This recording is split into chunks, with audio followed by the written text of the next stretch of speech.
Guys, I hope you're all doing well and I hope the lockdown period is going well for you.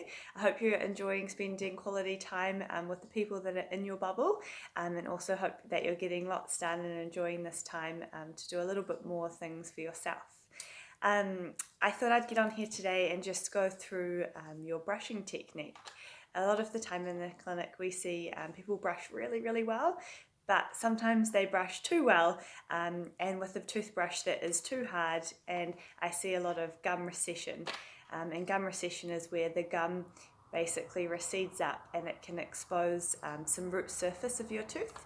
And if you ever notice that you have some sort of sensitivity to cold things up near the top of your tooth, or if you notice that there's a bit of a brown bit at the top of your tooth, that is your root surface. And it can be like a short, sharp little zapping pain that you feel if you touch it or if anything cold gets on that area. So essentially we're wanting to brush well, but we're wanting to try and avoid getting gum recession. So the most important thing is, if you're using a manual toothbrush, especially one like this, that you need a soft manual toothbrush, not a medium and not a hard. Medium and hard, the bristles are just quite firm, and they can, if you use a scrubbing type motion, can cause your gums to recede back a lot quicker than what they normally would.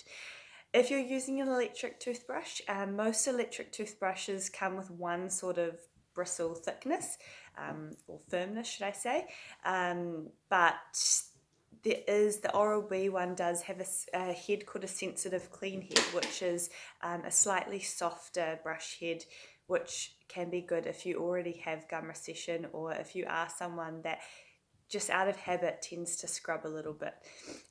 So I'm going to go through and show you a technique. This technique you can use with an electric toothbrush and you can use with a manual toothbrush. But with the electric toothbrush, you're not going to be wanting to do the circular motion that I'm going to show you. So the electric toothbrush use the same angulation as what I'm going to show you, but with the manual toothbrush you have to add in the circles and do a little bit more of the work yourself.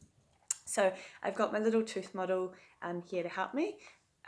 As you can see, it doesn't really have any cheeks or lips or tongue or anything on this tooth model, so it's a nice one to show you with, but there's a few little things that I'll go through that you need to remember when you are brushing, because you've got a cheek that comes right down the side of your teeth, and it can be quite an easy area for people to miss.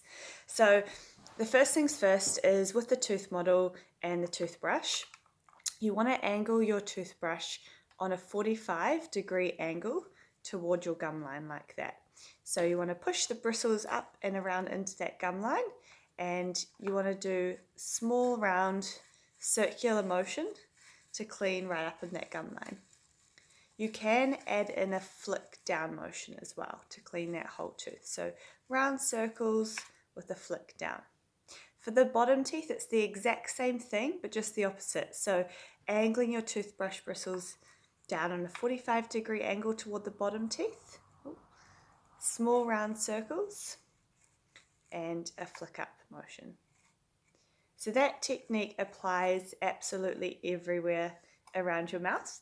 An area that most people actually forget to brush is these areas on the inside surface here. So all of these areas and all of these areas up the top. A lot of people brush the outsides really well, but then forget about these inside areas. So exactly the same thing on these inside areas.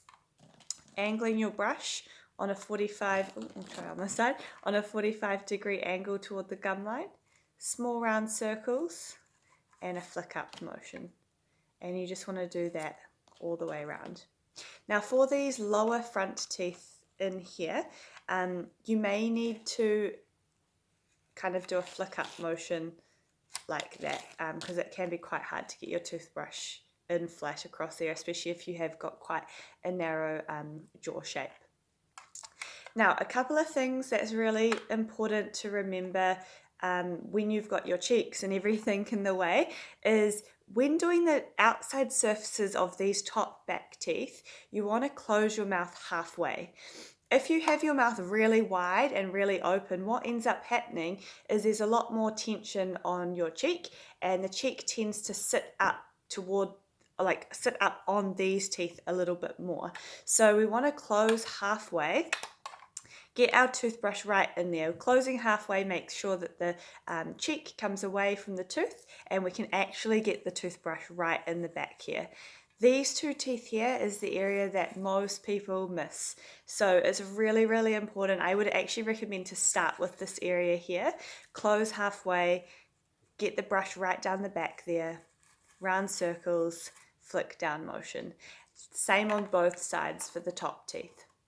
The other area that people sometimes forget to clean is the top surfaces, the biting surfaces of your teeth. So once you've done all of the outside surfaces around all of the gum lines, you then want to go on top of the teeth and clean all of those areas really, really well. And as I say, with your electric brush, you want to place the brush 45-degree angle toward the gum line, but the brush head will do the spinny thing for you if you've got an Oral-B one. So all you have to do with that is actually just walk it around the areas really, really gently. If you've got a Philips Sonicare brush where it has a head that looks like this, but it just makes a vibration motion, is you want to place it there and you kind of want to move it a little bit more. You can do slight round circles, but you're not wanting to like scrub back and forward with it. So I would say with the Sonicare, it's a little bit in between the manual toothbrush and the Oral-B electric toothbrush in terms of how you want to brush with it. If you've got any other questions, please give us a comment down below, or feel free to private message us with any questions that you have, and we hope to be back soon with a flossing demonstration. Thanks, guys.